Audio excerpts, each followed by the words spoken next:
All right, folks, Pete here with the River Kings, and today we're talking about something I would have never dreamed I would be talking about. Chinese dry suits off Alibaba.com. Yeah. So when I first heard about these suits, was about a year, maybe a year and a half ago, and someone told me they bought one, or they were thinking about buying one, and I literally told them good luck with that.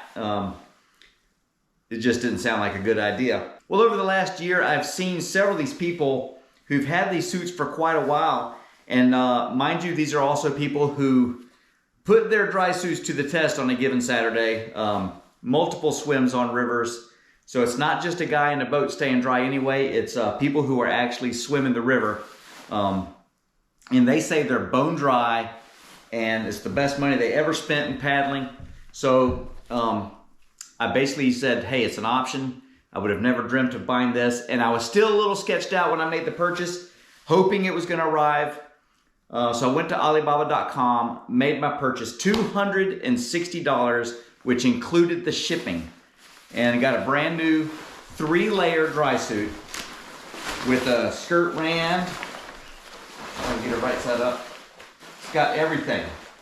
Good looking construction. Look at that. Good looking gaskets. Everything looks really good. Basically all the features the big names have. Relief zipper. I've got the front zipper, I just prefer those. Comes with the socks, not the rubber feet. It's got everything you need in a dry suit. Will it work? That's what I'm about to find out. I'm gonna do 2 parts on this series. I've got to use it to see if it works, and then I've got to use it to see how long it works well, if it works well to begin with. So $260, that's an option. I was talking with a good friend today, and it feels almost wrong to be buying this dry suit when there are the companies we know and love putting their product out, and you're it feels like you're cheating to go this route. But a lot of people are doing this, and for $260, if someone can be saved from cold weather related injuries by having a dry suit they can actually afford, it's got to be part of the conversation. So I'm not an expert in textiles or international trade, but I have a friend who's in the business, and he basically tells me that there's no way they can make any money on this suit just from the cost of materials alone. But as it works a lot of times in China, the government there subsidizes the companies that are making gear and product on all fronts so that they can have an economy for their people, so they can have jobs for their people. So the government kind of props up these otherwise non-profitable companies. So the quality is all there, at least visually. I think it's gonna work, and you might be looking at a pretty decent product for $260. So with all that being said, and with all that in mind, if there's a reputable gear company, dry suit company that wants to sponsor the River Kings and not see me in a Chinese dry suit ever again, I'm open to that too. But as you know, or maybe you don't, I'm not sponsored by anybody. But the beauty of me not being sponsored by anybody for any product or boat or anything whatsoever is that I'm free to give you my honest opinion on all products, on anything, even Chinese dry suits. So it is an option, it is on the market, people are wearing these. I would have never thought to go this route, but it's something that's kind of been coming my way. I'm gonna check it out. So Chinese dry suit, take one, here we go. All right, folks, I've got the dry suit on. I just gotta grab the boat, haul it to the water. I'm gonna go in there and try to roll a couple times first, and then I'm gonna swim and see how dry I stay. So here we go.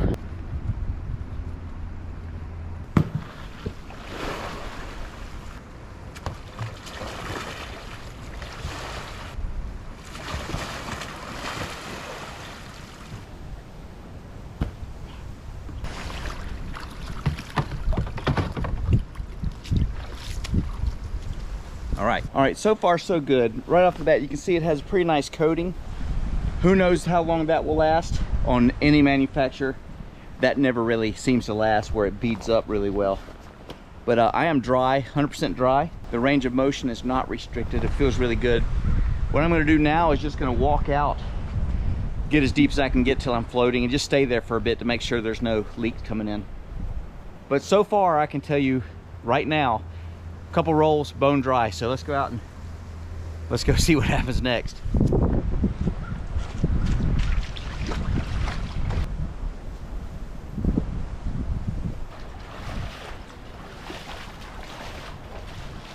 All right, so to my knowledge, I'm bone dry.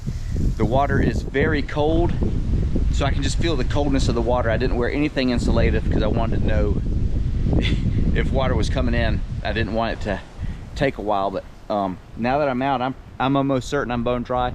I'm gonna peel everything off here in a minute and check my clothing to see if there's any leaks. But as far as I'm concerned, that's a dry suit. We'll know here in just a second. Pretty impressed, I gotta tell you, for 260 bucks, that's A-grade performance on day one. The question will be how long it lasts. There you go, folks. 260 bucks. So far, so good. Let's peel off these layers and see what happens. Back here at the truck, I'm gonna peel off the dry suit and everything I got on, and we're gonna see how dry I stayed. This neck thing feels, this thing's just it doesn't drain well. So my good suits have a little thing there to let that drain. This one doesn't. So that's one thing, a negative. I could put a few little holes in there, and I think it would let that drain out a little better. I'm probably gonna do that.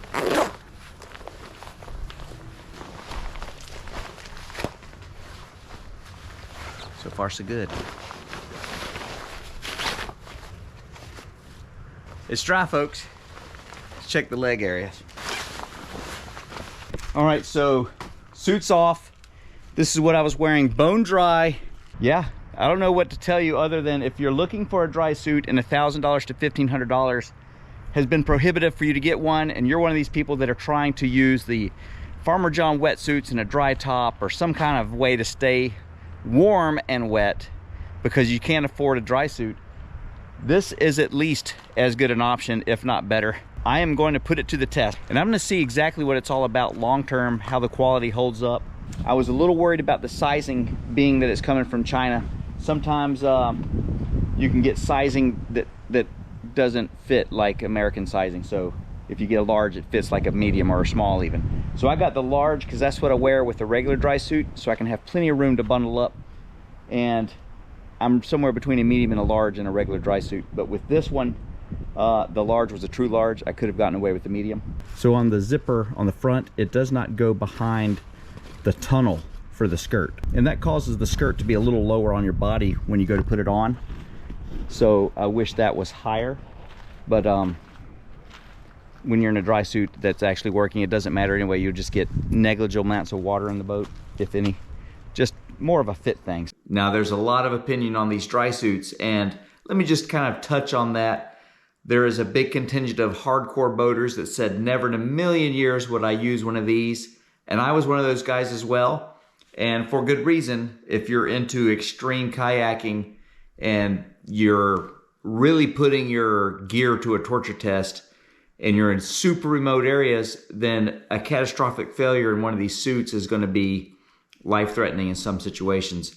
And it could potentially end a trip at best.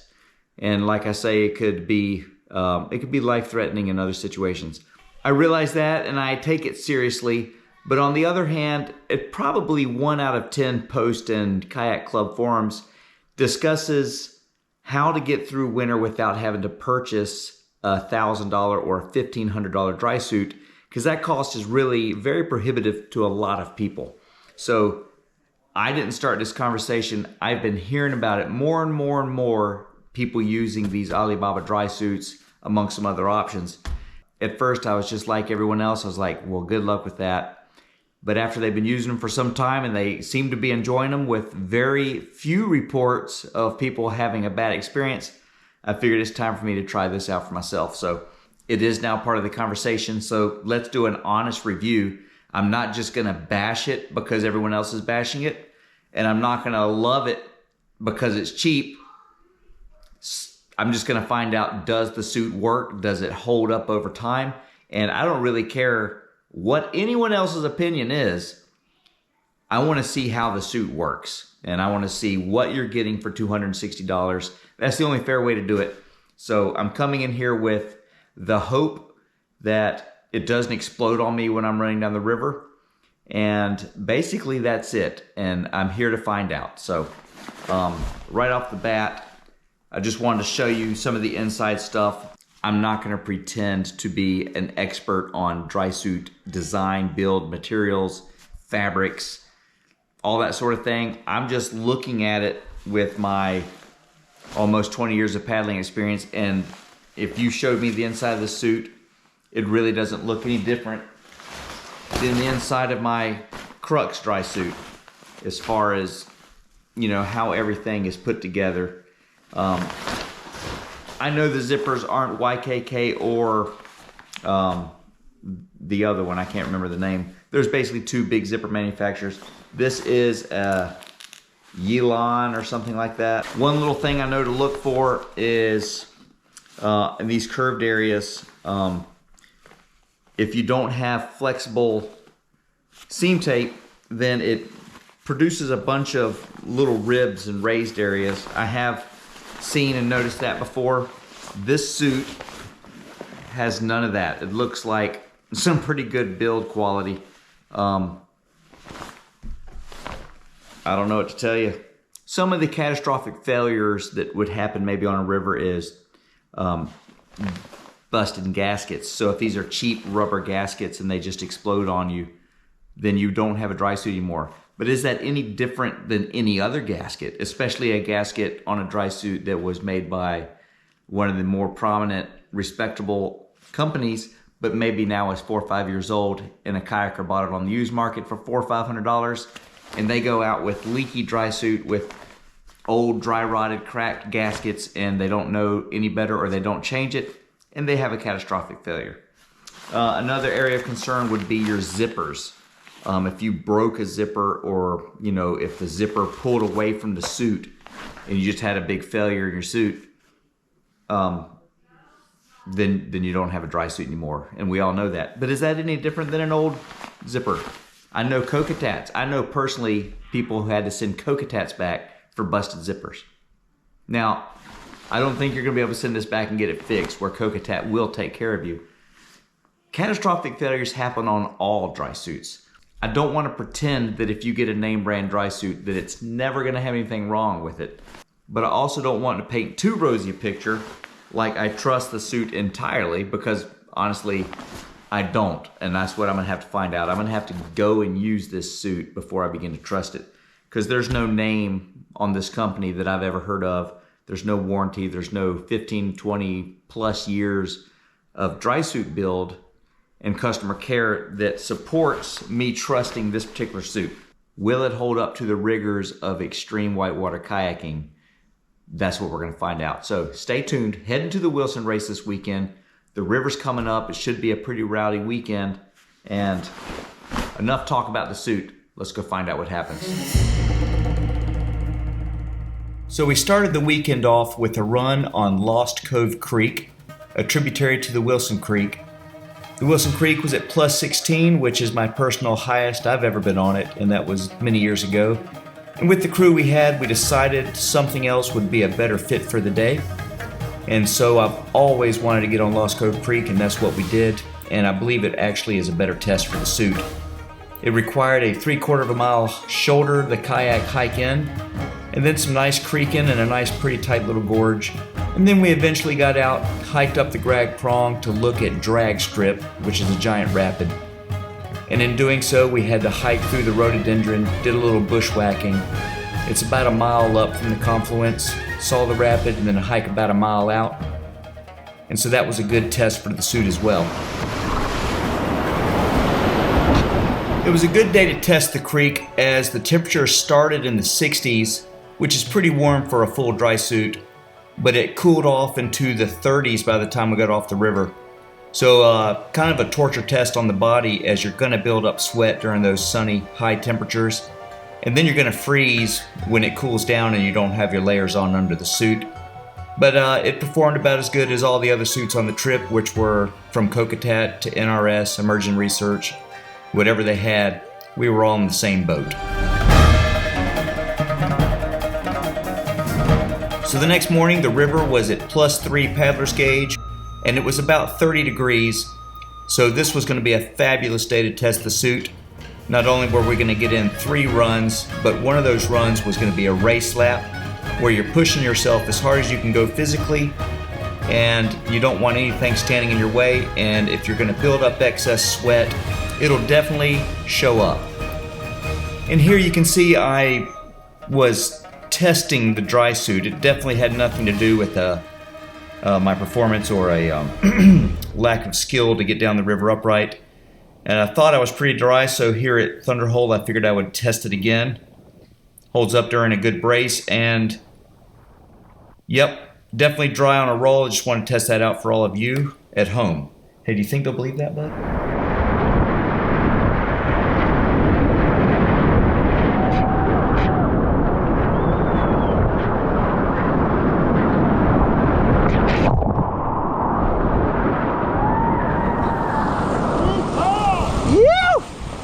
And the race lap went well. Not once did I even think about or notice the dry suit in any way, shape, or form for any reason. And that's a significant thing just in and of itself. When you're trying to do your best and push yourself a little bit, if there's anything wrong or out of place, it's going to show up, at least mentally for you. You'll notice it, but no issues whatsoever. Look all wet. I'm actually dry as a bone in this Alibaba Drysuit. That's awesome. Heard about that. I've been wearing it out all week and it's bone dry. Yeah. And then it doesn't have drain holes right there. Yeah. So you gotta dump your water every now and then. But I'm gonna put some drain holes, and then the skirt tunnel is only like that deep. Okay. So you can't get your skirt up. Okay. And it's a little awkward and it lets a little water in. After the race lap and talking and meeting with some friends, we decided it was time for a joy lap with the buddies. And so our third lap down the river was just a perfect lap to end the day. A ton of fun and a good time with good friends.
Everything kind of put up, and I got the dry suit out and inspected the whole thing, and it shows no sign of wear. There's no seam tape coming loose. There's nothing out of the ordinary. There's no extra abrasion anywhere.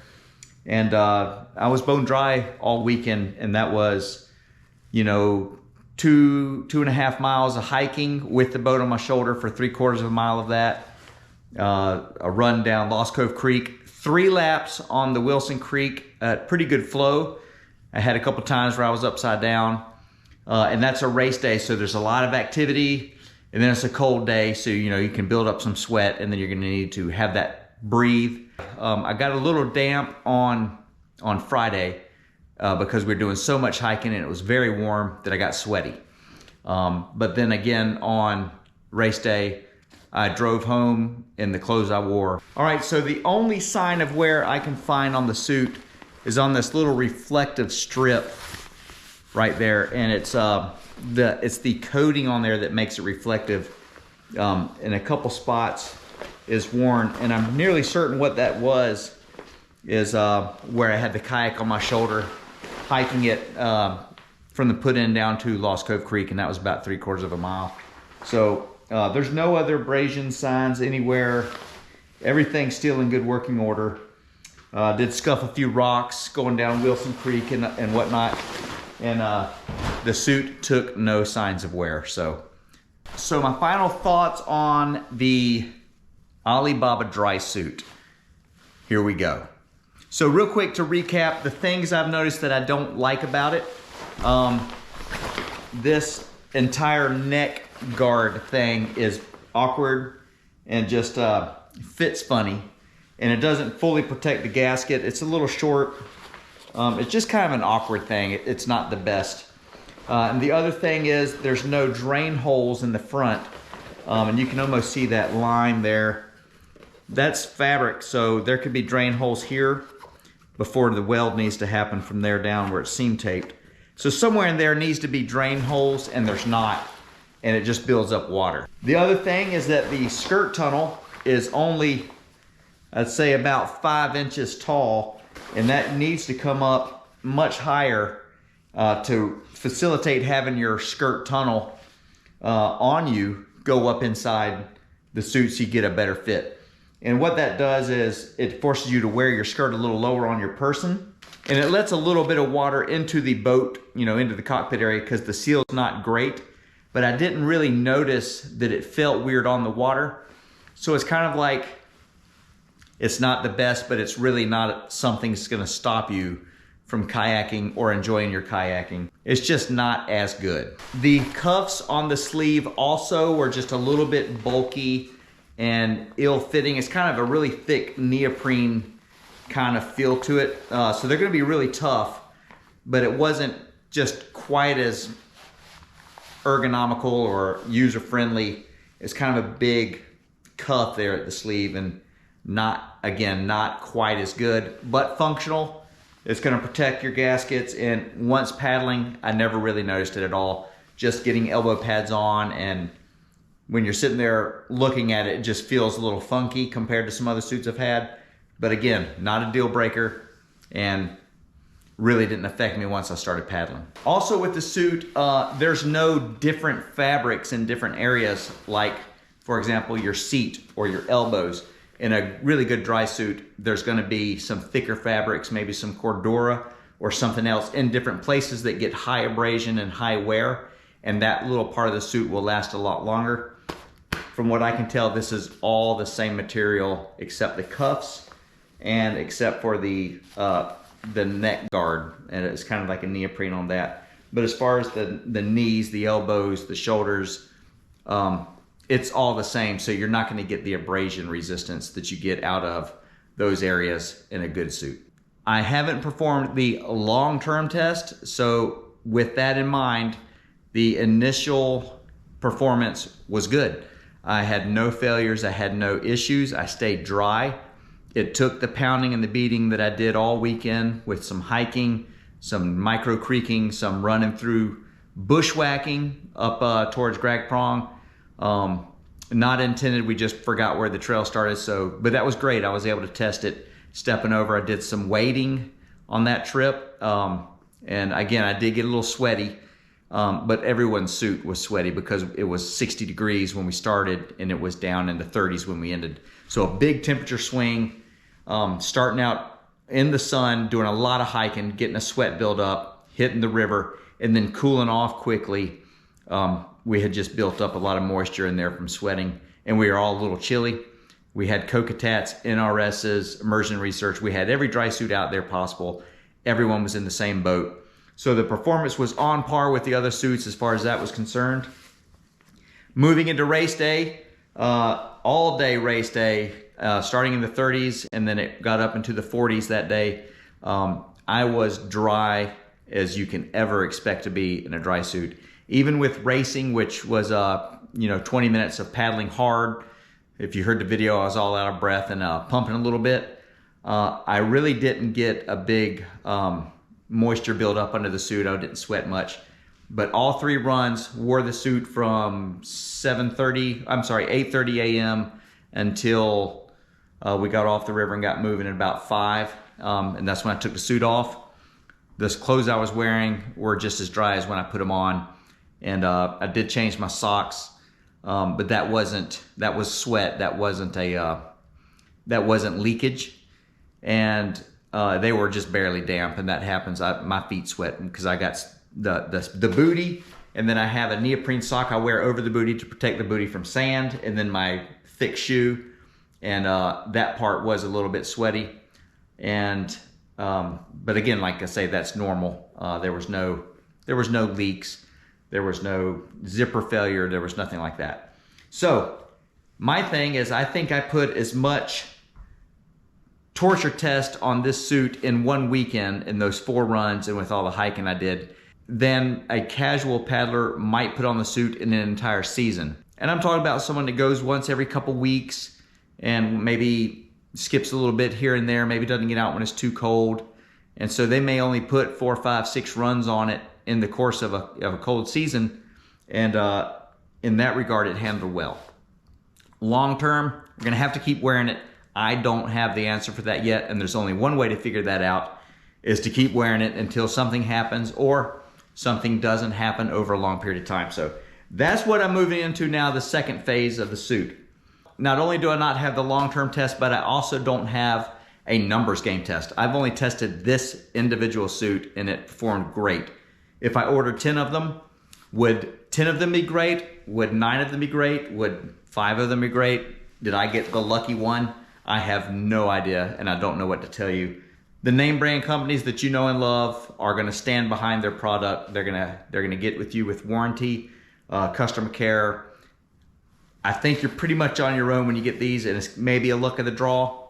The experience I had so far has been really good for $260, and I have no complaints so far on the product that I got. So what does this mean for you out there thinking about getting this suit? Personally, I would much rather see everybody in a high quality name brand dry suit in the $1,000 to $1,500 range. I think you're gonna be safer. If money was not an object, I would never buy this over that for some of the features and for customer care and warranty and all those other things. So I know about half of you watching this video are not gonna buy a $1,000 or $1,500 dry suit. And that's why these have become a thing. So with that in mind, this is a much better option than your rain pants, than your waders with a rain jacket, than any kind of combination of wet gear like neoprene, Farmer John's, and tops. If you're just going cheap, you have no budget to do this, but you're gonna paddle in the winter anyway, I would rather see you in this suit 100% than in nothing. I've seen people, I'm not gonna mention names, Justin Culbertson, but someone I know that when he was starting, he was duct taping trash bags to himself under his regular pants, and he swam and it did not work. It was the funniest thing we've ever seen. He was cold for a little bit, but he warmed back up. And that was on the Wilson Creek 16, 17 years ago. Pretty funny day. So yeah, if you just have nothing and you just absolutely cannot afford $1,000 to $1,500 for a dry suit, which is understandable, that's pretty expensive. If you're a kayak camper, if you're a kayak fisherman, if you're someone who just isn't gonna really put this to the torture test and demand a suit that is 100% bomb-proof, this is definitely an option I'd rather see you in than nothing at all. I don't think there's anyone out there who is gonna debate that. And if they do, I don't know. I would rather see you in one of these brand new suits than a 6, 7, 8-year-old used suit that's already got wear spots, that's already got pinhole leaks, that needs gaskets being repaired. The fabric's mildewed. It's falling apart, and that's why the old guy got rid of it. And now you're wearing it thinking you have a dry suit and it's about to explode at any minute. This would be better than that. If you can find a really good, high quality, barely used dry suit that's used, that's a different story, but I've had mixed success, and a lot of friends have had mixed results in getting used dry suits. So I wore it all weekend. I am going to keep wearing it. I don't have a hesitation to wear this particular suit. I would take it about anywhere with me right now. And we'll just keep testing it and see what happens. If you're not gonna buy an expensive suit, but you value your life, at least get one of these until you can save up for a good suit. But we all know the big names: Kokatat, Immersion Research, Level 6, Stolquist, NRS, and there's probably a couple others I'm just not thinking off the hand. They're all great suits. They're all very expensive in comparison to this. And I would definitely not put this on the same level with the other suits. And I'm not trying to say that. What I am saying is this is 100% better for your health and well-being and your safety on the river than nothing. And if this is what it takes to keep you safe and alive, I'd rather see you in this suit than out there freezing your tail off, or worse, having an emergency situation because you're gonna paddle anyway and you didn't buy the good suit because you can't afford it. And that's a lot of folks out there, and this is definitely an option on the table. Stay tuned to the channel. I'll do another review later on the season. I'm gonna keep monitoring. Does it wear out? Is the tape coming loose? Do I start getting leaks? Do the zippers keep working? All that I'm gonna talk about, and the good, the bad, and the ugly. Cheap dry suit review, there it is. Initial test, Alibaba further win. It works. That's all I can say. It works. I'm dry when I paddle in it, and that's the point of a dry suit. What can you say? My suit works. Thanks for watching.